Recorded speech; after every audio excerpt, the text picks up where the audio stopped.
এখানে যারা প্রাণ দিয়েছে রমনার ঊর্ধ্বমুখী কৃষ্ণচূড়ার তলায়, যেখানে আগুনের ফুলকির মতো এখানে ওখানে জ্বলছে অসংখ্য রক্তের ছাপ, সেখানে আমি কাঁদতে আসিনি। আজ আমি শোকের বিহ্বল নই, আজ আমি ক্রোধে উন্মত্ত নই, আজ আমি প্রতিজ্ঞায় অবিচল। যে শিশু আর কোনোদিন তার পিতার কোলে ঝাঁপিয়ে পড়ার সুযোগ পাবে না, যে গৃহবধূ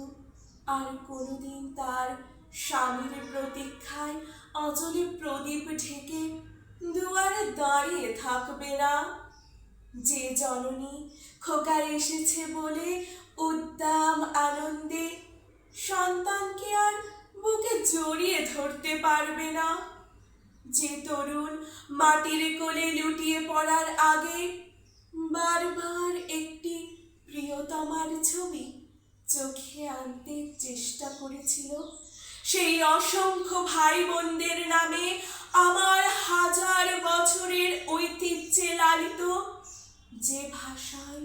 আমি মাকে সম্বোধনে অভ্যস্ত, সেই ভাষা ও স্বদেশের নামে এখানে এই বিশ্ববিদ্যালয়ের উন্মুক্ত প্রাঙ্গণে আমি তাদের ফাঁসির দাবি নিয়ে এসেছি, যারা আমার অসংখ্য ভাই বোনকে নির্বিচারে হত্যা করেছে। জননী গো কাঁদো, জননী গো আরো কাঁদো তুমি, শত শহীদের মা।